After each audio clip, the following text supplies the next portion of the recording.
तमाम खास मेहमान हमारे साथ लगातार बने हुए हैं। पूजा यादव भी ग्राउंड जीरो से लगातार कनेक्टेड है। लेकिन भव्या जी, आपके पास आते हुए, क्योंकि कहा जाता है एंट्रीम बजट हमने देखा जो कि फरवरी के महीने में रखा गया था, हालांकि उस वक्त बहुत सारी बंदिशें थी, लेकिन कहा यह जाता है कि खाका तैयार कर लिया जाता है।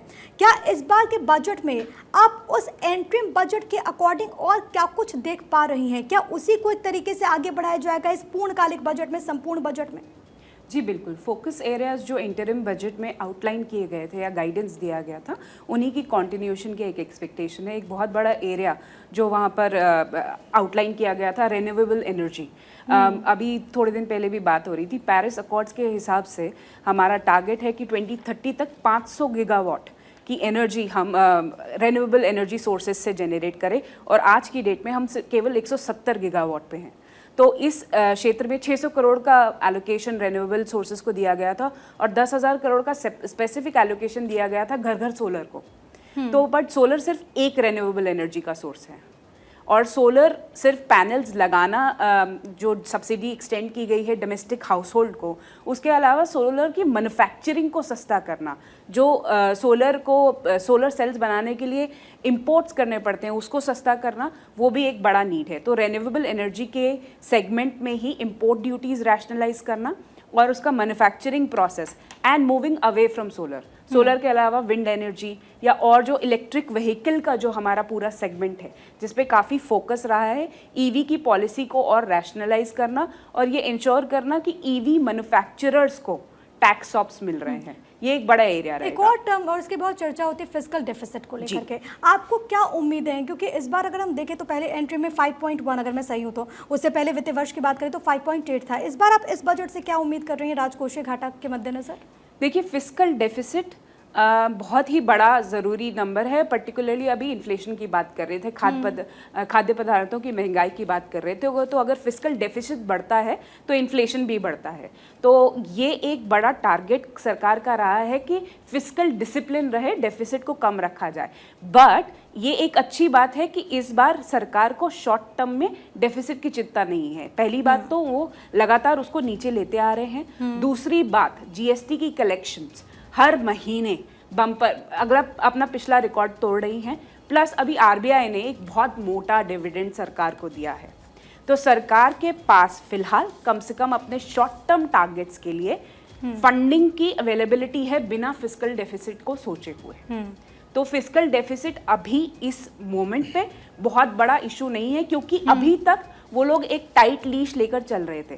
अभी तक जो इंडिविजुअल को टैक्स ऑप्स या टैक्स की छूट इसीलिए भी नहीं दी जा रही थी क्योंकि फिस्कल डेफिसिट को हाथ से जाने नहीं दिया जा सकता था। फिस्कल डेफिसिट का एक मतलब हम एक कंफर्टेबल पोजीशन में हैं। हाँ, फिलहाल फिस्कल डेफिसिट को लेकर 4.5% पे हम एक बहुत कंफर्टेबल पोजीशन। ठीक है, ये तस्वीरें हम अपने दर्शकों को लगातार दिखा रहे 2019 से लेकर के जब अंतरिम बजट निर्मला सीतारमण ने पेश किया। ये देखे 6 मरतबा उन्होंने एंट्रिम बजट के साथ और पूर्णकालिक बजट को अगर हम मिला दे तो 6 बार उन्होंने बजट पेश किया है बतौर वित्त मंत्री, और आज 7वीं बार वो बजट पेश करने वाली। और सबसे बड़ी बात है किसी के साथ वो एक रिकॉर्ड बना लेंगे जो कि अब से पहले मोरारजी देसाई के नाम था, जिन्होंने सबसे ज्यादा बार उन्होंने बजट पेश किया था, और अब वित्त मंत्री निर्मला सीतारमण भी इतिहास रचने वाली है। लेकिन एक बार फिर से चर्चा में वापस आते हुए अनुराग जी, आपके पास आते हुए, और जब एजुकेशन की बात होती है, इसके आयामों की बात होती है, तो हम इससे पहले जिक्र कर रहे थे कि एआई को लेकर के इसके अलावा बजट बढ़ाया भी जा सकता है लोकेशन के लिहाज से अगर हम बात करें।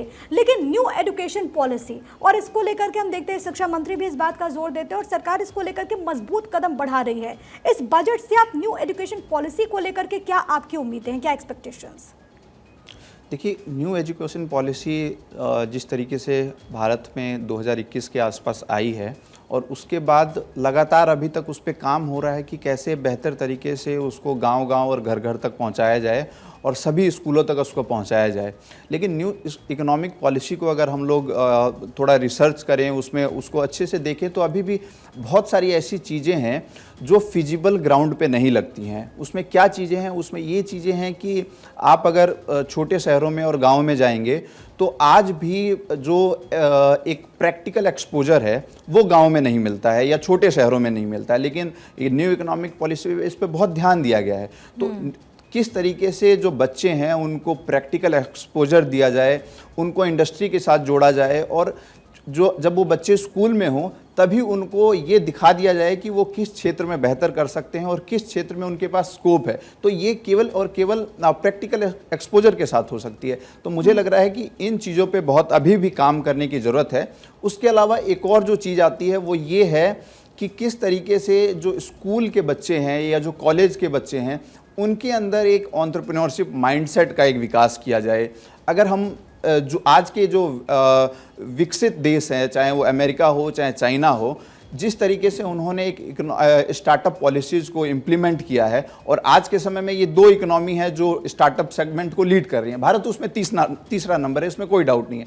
लेकिन 1990 और 2000 के दशक में चाइना और अमेरिका ने दोनों लोगों ने स्कूल शिक्षा में स्टार्टअप का एक करिकुलम इम्प्लीमेंट किया है और उसी का नतीजा है कि आज वहाँ पे हर स्कूल में इस चीज़ की पढ़ाई होती है और बड़ी डीप में पढ़ाई होती है और वही बच्चे बाहर निकल के कभी अलीबाबा और कभी बड़ी बड़ी कंपनियाँ बना रहे हैं।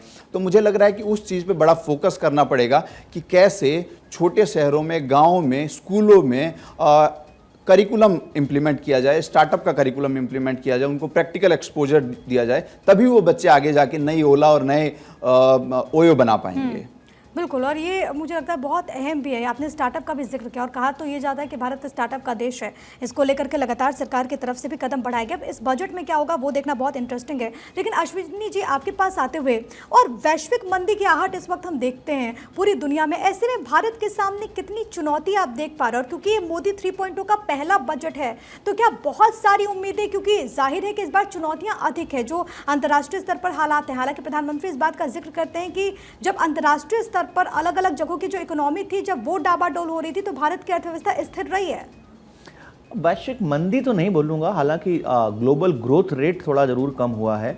रही बात मार्केट की, रही बात वर्ल्ड कैसे रिस्पॉन्ड कर रहा है, मुझे नहीं लग रहा कोई इकोनॉमिक चैलेंजेस बहुत ज़्यादा हैं वर्ल्ड लेवल पे। मोदी 3.0 में जो इंक्लूसिवनेस की बात हो रही है, मुझे लगता है ये देखना बड़ा इंपॉर्टेंट होगा कि आप इंक्लूसिवनेस में किस किस को इंक्लूड करते हैं।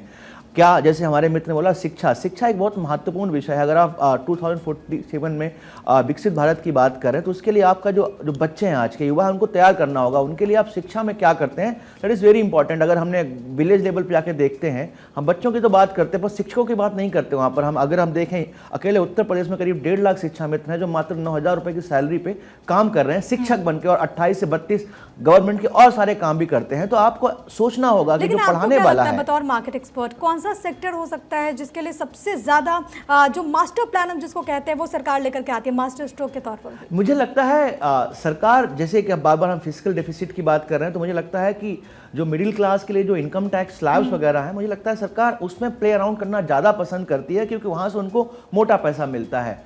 वो मुझे लगता है कि इस बार कहीं ना कहीं चेंज किए जाएंगे। हो सकता है उसमें थोड़ी राहत दी जाए, हो सकता है मिडिल क्लास के लिए थोड़ी अफोर्डेबिलिटी बढ़ाई जाए। बट मुझे लगता है कि हिंदुस्तान का सबसे बड़ा कंसर्न है मासेस। अगर आप अफोर्डेबिलिटी की बात करते हैं, जैसे महिला को सुन रहे थे कि वो 500 रुपये में सब्जी नहीं खरीद पा रही है, तो आपका बजट ये इंपॉर्टेंट पहले नहीं है कि आप 5 ट्रिलियन इकोनॉमी बना रहे हैं या 5% लोगों को विकसित कर रहे हैं। आपके लिए ज़रूरी है कि जो 100% देशवासी हैं उनके लिए एक अफोर्डेबिलिटी हो, एक खाने के बेसिक चीज़ों, रोटी कपड़ा मकान होते हैं। पहले हम लोग गरीबों के लिए गाना बनाते थे कि दाल रोटी खाओ प्रभु के गुण गाओ। आजकल दाल रोटी अफोर्ड करना मुश्किल हो गया है, तो ये बहुत जरूरी है। और सबसे बड़ी बात है, क्योंकि देखिए पॉपुलेशन के लिहाज से हमने तो चीन को ही पीछे छोड़ दिया, लेकिन टैक्स पेयर्स की बात आती है तो उनकी संख्या बहुत कम है, 2.2% है। जैसे हमारे मित्र बोला कि एसएमईज, जो मिडिल क्लास, जो हमारे मिडिल उद्योग हैं, उनको बढ़ावा देना पड़ेगा। जब तक आप छोटे छोटे उद्योग नहीं बढ़ाएंगे तब तक आप एम्प्लॉयमेंट क्रिएट नहीं करेंगे। उम्मीद है, क्योंकि कवरेज लगातार जारी है, हम इसमें चर्चा आगे भी करते रहेंगे।